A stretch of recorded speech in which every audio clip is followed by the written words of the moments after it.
ये मेरे और मेरे साथियों के सपनों के सच होने का क्षण है, जब समाज के अंतिम पायदान से उठकर भारत का एक आम नागरिक उसी के प्रथम नागरिक के समक्ष इस ऐतिहासिक दरबार हॉल में पहुंचा है।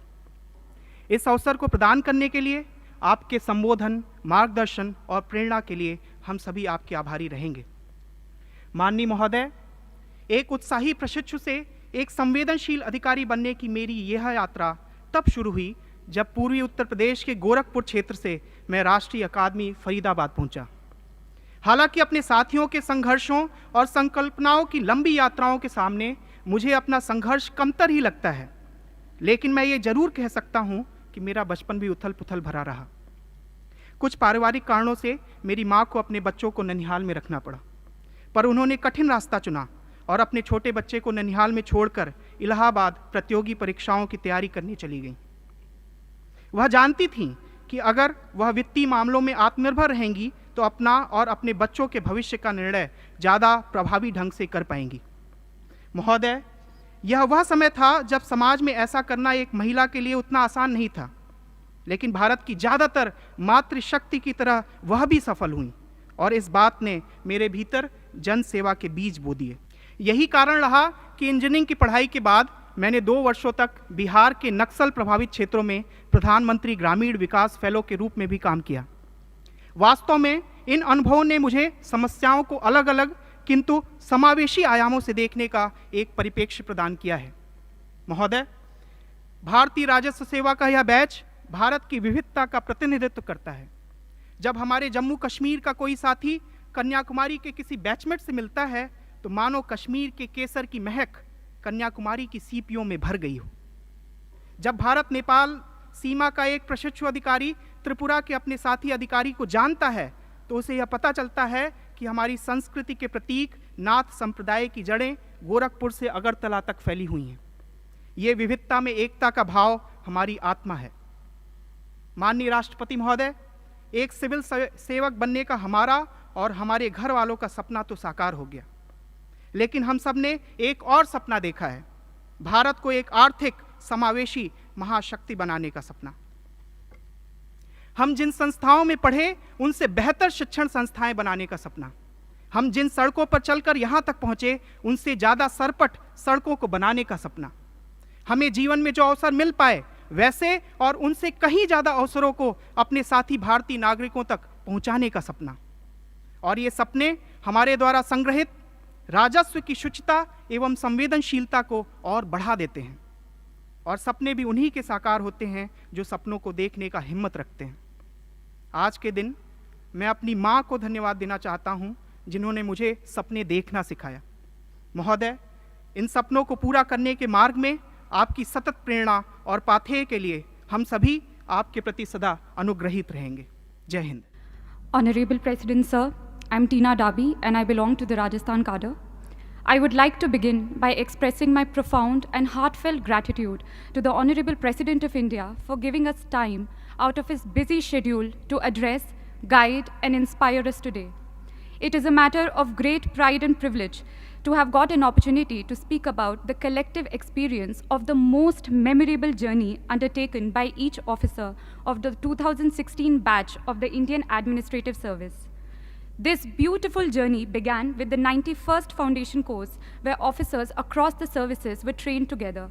We were not only provided with all possible academic inputs and insights on public administration and good governance, but also through extracurricular activities like the Himalayan trek, village visits, we were able to forge lifelong friendships and develop esprit de corps. Foundation course was succeeded by phase 1 of the IAS professional training. We got the priceless opportunity to travel across the length and breadth of the country. This Bharat Darshan enabled us not only to see India, but to feel India, to breathe India. On the academic side, classes were held on all subjects and matters that would come handy while executing the duties and responsibilities of an IAS officer. We were then sent out for nearly a year-long district training, whereby we got an opportunity to learn from the best collectors in the country, those people who were actually making a difference at the ground level. District training was succeeded by phase 2 training, where we were made to share our varied experience of working in the field from across the country, so that we learned the best practices of governance in India and also to learn from each other. Phase 2 towards the end had a week-long foreign study tour to help us understand the governance models followed elsewhere. When I had joined the service 2 years ago, I did not have much idea on what it really means to be an IS officer and how an IS officer could fulfill his or her responsibilities to meet the expectations of this great nation. This training, this 2-year-long affair, has taught me and my batchmates to channelize our energies in the right direction, to become individuals who would impart their duties with utmost integrity, devotion, professionalism to solve the troubles of the last man. To conclude, I would like to quote a few lines from the Academy song of the Lal Bahadur Shastri National Academy of Administration, Mussoorie, which echoes in the hearts and mind of all of us, which we all 176 officers have pledged to live by, what this training has really taught us. Raho dharm mein dheer, raho karm mein veer, rakho unnat sheer, daro na. Be firm in your faith, be courageous in action, keep your head erect, fear not. Thank you. परम आदरणीय राष्ट्रपति महोदय एवं सभी उपस्थित महानुभावगण, विश्व के सबसे बड़े लोकतंत्र के प्रथम नागरिक के समक्ष और इस ऐतिहासिक दरबार हॉल में अपने अनुभवों व भावनाओं को व्यक्त करने का अवसर मिलना मेरे लिए अत्यंत ही गौरव और सम्मान का क्षण है। महोदय, मैं राजस्थान के सवाई माधोपुर जिले के एक छोटे से गांव बरनाला से संबंध रखती हूं, जहां लिंग अनुपात एवं महिला साक्षरता दर अभी भी चिंता का विषय है।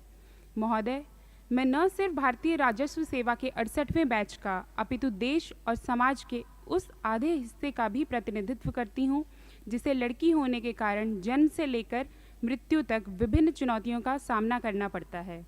वंश के उत्तराधिकारी की चाह में एक से अधिक हो गई लड़कियों को स्थानीय राजस्थानी खड़ी बोली में रामघणी और रामनरी जैसे नामों से नवाजा जाता है। उन्हें इसलिए नहीं पढ़ाया जाता ताकि दहेज के लिए रकम बचाई जा सके। महोदय, अपने गांव से प्रथम सिविल सेवक होने के बावजूद हमें समाज की गलत धारणाओं के उस दंश को भी झेलना पड़ता है, जिसमें सिविल सेवा में चयन के उपरांत भी हमें यह सुनने को मिलता है कि यदि गांव के किसी लड़के का चयन हुआ होता तो बात ही कुछ और होती। महोदय, मैं आभारी हूं उन सरकारी नीतियों की जिनके बूते आज मुझे एक गांव से राष्ट्रपति भवन के दरबार हॉल तक पहुंचने का अवसर मिला। मैं आभारी हूं अपने माता पिता की, जिन्होंने कभी हम भाई बहनों में भेदभाव नहीं किया, जिसके परिणाम स्वरूप आज हम तीनों बहनें आत्मनिर्भर बन सके हैं। महोदय, विभागीय दायित्वों से इतर राष्ट्र निर्माण के अपने कर्तव्य के तहत हमने अपने गांव के युवाओं का एक समूह बनाकर विद्यालयों में मूलभूत सुविधाएं उपलब्ध करवाने के साथ साथ करियर काउंसलिंग के माध्यम से विद्यार्थियों को एक नई दिशा देने के प्रयास प्रारंभ किए हैं। महोदय, राष्ट्रीय सीमा शुल्क एवं अप्रत्यक्ष कर अकादमी ने हम प्रशिक्षु अधिकारियों में न केवल तकनीकी कौशल अपितु नैतिक ज्ञान का बीज भी प्रत्यारोपित किया है। अकादमी ने आर हीरोज़ जैसे कार्यक्रम के माध्यम से विभाग के सत्यनिष्ठ एवं कर्तव्यनिष्ठ अधिकारियों से हमें रूबरू कराया है, जिससे कि हमें अपने दायित्वों का निर्वहन पूर्ण सत्यनिष्ठा एवं निष्पक्षता के साथ करने की प्रेरणा मिली है। महोदय, हम आपको विश्वास दिलाते हैं कि अकादमी द्वारा दिए गए प्रशिक्षण एवं देश सेवार्थ कर संचय की शपथ का पूर्ण निष्ठा के साथ पालन करेंगे और करदाताओं के लिए सेवा प्रदाता की भूमिका निभाते हुए राष्ट्र निर्माण में तन मन से अपना योगदान देंगे। जय Hind. Honorable President of India, I am Garima Singh from the Jharkhand cadre. Today I have received a unique opportunity to present before you a synopsis of the myriad range of experiences that we learned from in our 2 years of training as IS officers. Our alma mater, Lal Bahadur Shastri National Academy of Administration, imparted me with an extensive understanding of my duties as Deputy Commissioner, conducting free and fair elections, lectures by experts on issues plaguing the nation, and other avenues such as understanding my own psychological profile, media interaction, and leadership workshops. While Academy helped me in understanding the basics, the 1-year district training in Hazaribagh, Jharkhand helped me to get in touch with the actual issues at grassroots level. My experiences ranged from learning the working of multifarious departments of the district collectorate, the implementation and issues related to many central and state schemes as BDO, understanding the complex nature of revenue administration as circle officer, to making Hazaribagh 100% ODF under the Swachh Bharat Abhiyan. I also had an exciting opportunity to work as district social welfare officer, during which we helped in the modernization of 40 Anganwadi centers. This created a sense of doing something worthwhile and meaningful. Since my interest lies in the sphere of social welfare and education, I am glad I now have a chance to work with the Department of School Education and Literacy. I hope these experiences shared by all my colleagues will help shape us into the well-rounded officers in the service of the nation. Thank you.